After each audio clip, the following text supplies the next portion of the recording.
mengabari kondisi saat ini. Tagar kami masih berduka.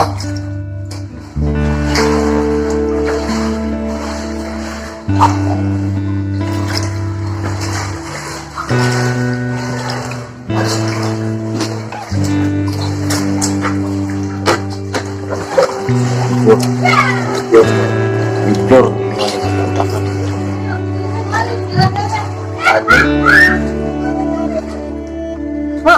Mak. Sama Ali. apa nih?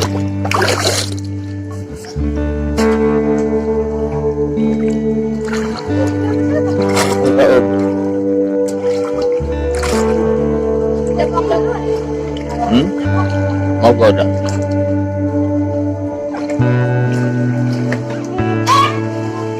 Sekarang kondisi tinggal seperti dari sepinggang. Mudah-mudahan dalam waktu dekat akan sesudah akan kering. Inilah dia kondisi terakhir rumah.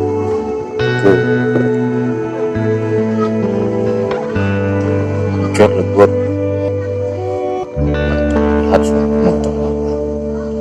Hanya tinggal pasrah aja. Oke, terima kasih. Tempat tujuan. Woi, si jalan tol arah ke Medan, jangan lewat ya.